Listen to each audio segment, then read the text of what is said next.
안녕하십니까. 매일 아침 조간신문의 주요 기사를 딱딱 풀어서 해석해드리는 조간딱풀 7월 10일 수요일에 인사드립니다. 오늘 아침에는 제가 민망할 정도로 낯뜨거운 소식을, 경악스러운 소식을 먼저 전해드려야 될 것 같습니다.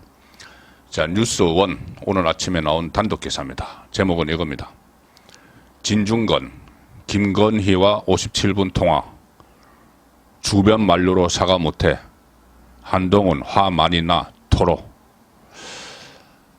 진중권 지금 강원대 특임 교수, 좌파 출신이죠. 정의당 당원을 지냈던, 그리고 조국 사태 때 조국을 비판을 하면서 이른바 모독각이 여기저기 다 참견을 하면서 비판을 하는 그런 논객인데, 이 김건희 여사가 수시로 진중권 씨와 지금 통화를 해온 것 같습니다. 그리고 어떤 곤란한 일이 있을 때 상의를 했다. 이번에 이 문자 파문이 일어나고 있죠. 그 문자 파문도 진중권 씨가 여기 참전을 했는데, 제가 부적절한 참전을 했다고 말씀드렸죠. 바로 김건희 여사와 직접 통화를 한 그 내용을 토대로 참전을 했던 겁니다. 그 전에 김건희 여사가 이 서울의 소리 이명수 씨와 7시간 동안 통화 녹음을 해서 그것이 엄청난 파문을 일으켰죠. 좌파 유튜브 채널. 그리고 또 최재형 씨, 친북 인물 최재형 씨에게서 디올 파우치를 받아서, 몰카 함정이 있었지만은 디올 파우치를 받아서 윤석열 정부에 엄청난 부담을 주고 우파 전체에 유권자들에게도 상당한 실망감을 주고, 그리고 그것을 가지고 또 문자를 한동훈에게 5차례 보냈고, 한동훈은 그걸 씹었고, 그래서 그것이 지금 온통 논란이 되고 있고, 여건이 앞장서서 먹잇감을 좌파에 막 투척을 하는 그런 상황이 됐는데, 더 놀라운 경악스러운 일이 지금 보도가 됐습니다. 김건희와 57분 통화했다. 그러면서 문자 논란과 관련해서, 최근에 불거진 문자 논란과 관련해서 핵심 내용을 김건희 여사로부터 직접 들었다고 밝혀서 파장이 상당할 전망이다. 지금 스페인을 여행 중이라고 하는데, 진중권 씨가 현지에서 오늘 아침에 SNS를 통해서 이렇게 설명을 합니다. 지난 6일에 제가 문자 내용에 관한 한동훈 위원장 측 해명이 맞다. 이건 제가 직접 확인한 것이다. 이렇게 이야기하니까 원희룡, 이철규에 이어 댓글 부대들이 문제의 문자를 흘린 게 한동훈 측이라고 거짓말을 퍼뜨리고 다닌다. 이렇게 자기가 지적을 했었다. 이렇게 이야기를 하죠. 이게 무슨 내용이냐면은, 한동훈 후보 쪽이 본인에게 김건희 여사가 보낸 문자는 사과할지 말지를 결정 못한 것 같지만, 다른 사람들에게 그 사과를 하기 어렵다, 사과 안 하겠다, 이런 뜻을 전했다, 이렇게 이야기를 했죠. 다른 곳에는 사과할 뜻이 없다고 했다, 이렇게 이야기를 했죠, 한동훈 쪽이. 그런데 그 다른 쪽이 자기 진중권이라는 겁니다. 진중권한테는 사과할 수 없다는 뜻을 이야기를 해서 자기가 확인을 한 거다. 그런데도 자꾸 한동훈 쪽에서 거짓말을 하고 있다. 사과할 뜻이 있는데 사과할 뜻이 없었다고 거짓말한다. 이렇게 하는데, 그 사과할 뜻이 없었던 거 맞다. 내가 확인했다. 김건희와 직접 통화했다. 이렇게 이야기를 하는 겁니다. 진중권 씨는 내가 직접 확인했다고 한 것은 사건 당사자인 김건희 여사에게 직접 들었다는 말이다.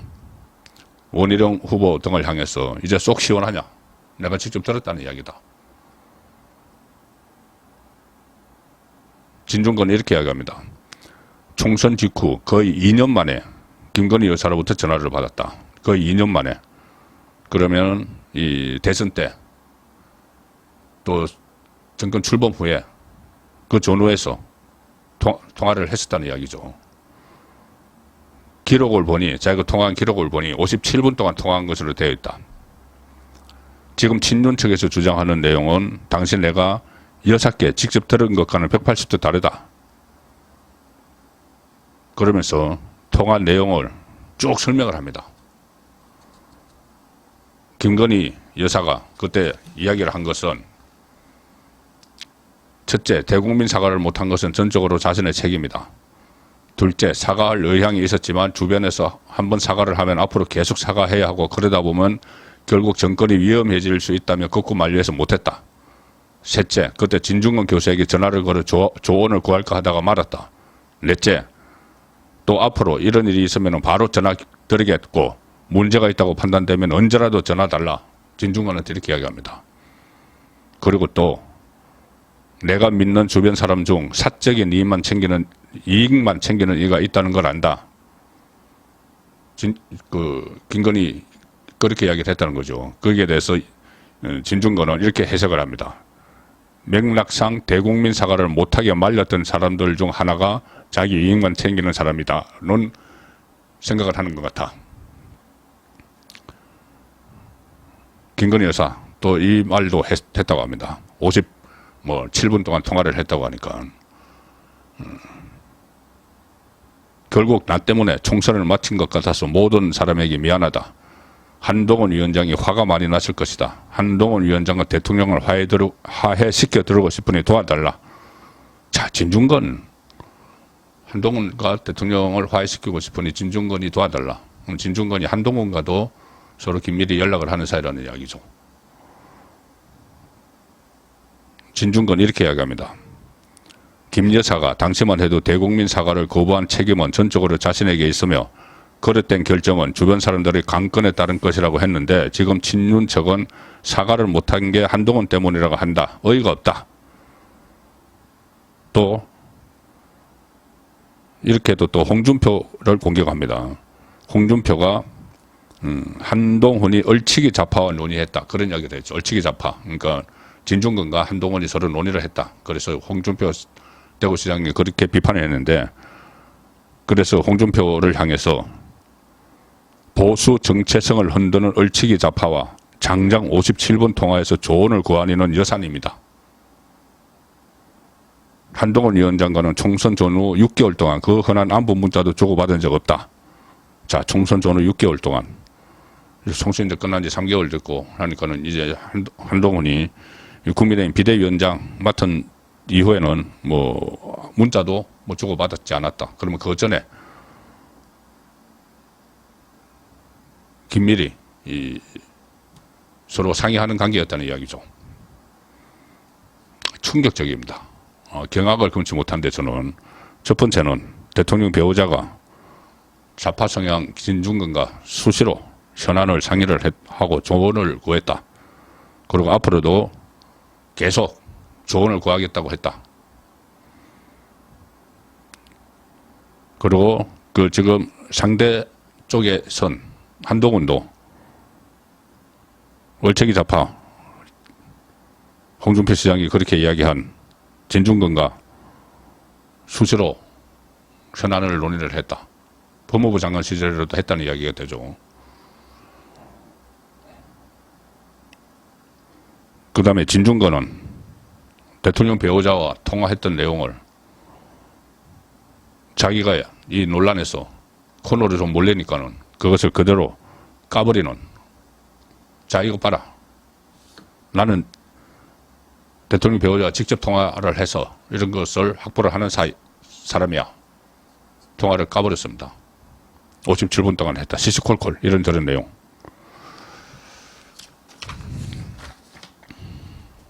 정말 경악스러운 일입니다. 이 파장이 이 민주당이 가만히 있지 않겠죠. 민주당이 가만 안 있습니다. 국정개입, 국정농단 이런 프레임을 들고 나오겠죠. 가뜩이나 지금 윤석열 대통령 탄핵한다고 난립니다. 자, 그리고 전당대회 어제 첫 TV 토론이 있었는데 전부 이 문제였습니다. 동아일보 일면 톡기사입니다. 김 여사 문자만 남은 여당 전대 국민의힘 당대표 후보 첫 TV 토론에 한동훈, 윤석열 대통령, 김건희 모두 사과 뜻이 없었다 이렇게 막 주장을 하고 나경원, 윤상현은 한동훈 판단이 어리석었다. 왜 답변 안 했냐. 당내에서는 비전과 정책 토론이 사라지고 김건희 문자 이수만 남은 전당대회 이런 비판이 당연히 나오죠. 자, 조선일보 오늘 정치면 기자 수첩을 하나 소개해 드리겠습니다. 정말 한심한 이야기입니다. 김성재 정치부 기자가 기자 수첩을 썼습니다. 질타를 했습니다. 국민의힘을. 야당과 싸울 땐 몸살이고 내부 싸우면 사생결단. 야당 상임위 독식 때는 무기력하더니 당대표 선거전에 들어서자 당헌 당규까지 어기며 사투를 벌이고 있다. 이 현장에서 취재하는 기자입니다. 쌩쌩한 내용이 들어가 있습니다. 얼마나 이 무기력한 여당인지. 지난달 10일, 6월 10일 더불어민주당이 11개 상임위원장 선출을 강행을 했을 때 국민의힘은 국회 일정을 보이콧하고 강경 대응하겠다 예고를 했죠. 그런데 실제 보여준 행동은 강경? 거리가 멀다. 사례가 나옵니다. 매일 하겠다던 이혼총회 매일 열어서 규탄하겠다 했죠. 그런데 6월 15일과 16일 안 열렸습니다. 매일 이혼총회 하겠다고 해놓고. 왜? 토요일과 일요일이어서. 놀러 가야 됐어. 지역구 가야 됐어. 평일 오전 10시에 열린 이혼총회는 점심시간 직전에는 끝나버렸다. 평일에도. 왜? 점심 약속이 있으니까. 밥 먹으러 가야 되니까. 오후에는 한숨 자야 되니까. 75년 만에 6월 폭염이 기승을 부릴 때인데 여당 의원들은 에어컨 나오는 국회 안에서 야근 없는 주 5일 의원총회를 했다. 이마저도 일주일 뒤인 17일을 끝으로 끝. 감동도 없고 성과도 없었다. 우원식 국회의장이 여당이 합의하지 않은 국회 본회의를 주재하기 위해서 의장 집무실을 나섰는데 그 앞에서 농성 중이던 국민의힘 의원들은 그저 지키만 봤다. 물뚝물뚝 쳐다만 봤다는 거죠. 지금 강행 처리하러 나가고 있는데 몸싸움도 안 하고 항의도 안 하고 그냥 쳐다만 봤다. 나가세요. 사이 잘 보고 오세요. 그로부터 한 달이 지나서 당대표 선거전이 지금 본격화됐습니다. 국민의힘은 대야투쟁 때와는 비교가 되지 않을 정도의 집중력으로 싸움을 벌이고 있다. 현역 의원 상당수가 유력 당대표 후보 캠프에 합류를 했고 그 안에서 밤낮 주말 가리지 않고 선거를 돕고 있다. 밤낮 주말도 안 가린다. 그때 대야 투쟁하자고 할 때는 주말에 다 흩어져 놓고는 야당과 싸울 때 얼굴을 제대로 비친 적 없는 의원도 상당수 포함되어 있다. 일부 의원은 자기가 지지하지 않는 후보를 향한 근거 없는 의혹을 퍼뜨리는 데 역할을 한다는 의심도 받고 있다. 국민의힘 의원들은 지난 4.10 총선 참패 석 달이 지나도록 선거 패배가 윤석열 탓이냐 한동훈 탓이냐 이 논쟁만 벌이고 있다. 하지만 거대 야당을 상대로 한 투쟁에는 몸을 사리면서 당내 권력에 줄 서고 그 권력을 위해 이전 투구를 벌이는 자신의 모습은 참패의 원인과 무관하다고 생각하는지 묻고 싶다. 질타를 했습니다. 자, 자기들 앞에서 지금 불이 번지는 것도 모르고 국민의힘 의원들 아니면은 모르는지 알면서도 설마 하고 있는 건지. 자, 중앙일보 일면 토끼서입니다. 김건희 정인 채택한 거야 법사위 정청래 불출석하면 처벌 가능하다. 압박. 김건희 탄핵 윤석열 탄핵 청문회에 정인으로 채택을 하기로 했습니다. 민주당이. 국회 법사위가 어제 윤석열 대통령 탄핵 소추안 발의를 요구하는 국회 국민동의 청원 관련 청문회를 오는 19일과 26일에 두 번 실시를 하기로 했다. 김건희 그리고 모친 최모 씨도 청문회 정인으로 채택을 했다. 국민의힘은 법리에 맞지 않는다고 반발하면서 퇴장을 했다. 유일한 수단이죠. 그냥 그거 안 보면 돼. 퇴장 마음대로 하세요. 법사위는 19일에는 최상병 사건 외압 의혹을 다루고 26일에는 김건희 여사를 둘러싼 의혹을 다룰 예정인데 청문회 정인으로 모두 39명 채택. 김건희, 모녀, 명품백 수수 의혹 관련 인물인 최재영, 최상병 사망사건 외압 의혹 임성건, 해병대 전 1사단장, 이종섭 전 국방부 장관, 박정훈 전 해병대 수사단장. 이 청문회가 국가보안법 위반 혐의를 받는 촛불행동이라는 그 공동대표가 정언을 한 거죠. 그걸 이제 뭐 100만 명이 넘었었다고 이 청문회를 열었는데 그 김건희 그리고 최원순 다 정인으로 부르겠다는 이야기입니다. 자, 탄핵하겠다는 사유가 뭡니까? 자, 조선일보 일면톱입니다. 일면톱과 사설기사입니다. 일면톱은 야, 학생기 털었다고 대통령 탄핵물이. 사설은 이유도 없는 대통령 탄핵 청문회, 탄핵을 정치 장난처럼 한다. 대북 학생기 방송으로 전쟁 위기 조장했다. 이게 탄핵 사유입니다. 강제징용 친일 해법 강행을 했다. 후쿠시마 오염수 방류 방조. 후쿠시마 오염수, 괴담 이것을 가지고 탄핵을 한다고 하고 대북 학생기 방송했다고 전쟁 위기를 조장했다. 이 국가보안법 위반자가 청원을 한 내용입니다. 그걸 개딸을 중심으로 100만 명이 넘었었다고 청문회를 하고 그 청문회에 이 김건희 모녀 부르겠다. 그리고 나중에 윤석열 대통령도 나와라 할지도 모릅니다. 지금은 혹시 역풍이 불까봐 그렇게 못하고 있는데 그런 상황인데도 지금 이 김건희 여사는 진중권 씨와 통화하고 한동훈도 진중권과 통화해서 상의를 하고 국민의힘 의원들은 대야 투쟁할 때는 전부 다 주 5일 뭐 낮에만 오전에만 무슨 뭐 의원총회 열어서 성토한다 규탄한다 하다가 주말에는 다 놀러가고 지역구 가고 지금 자기들끼리 싸울 때는 서로 막 흩어져 가지고 이전 투고 버리고 그런 볼썽사나운 모습이 지금 여권 안에서 벌어지고 있습니다.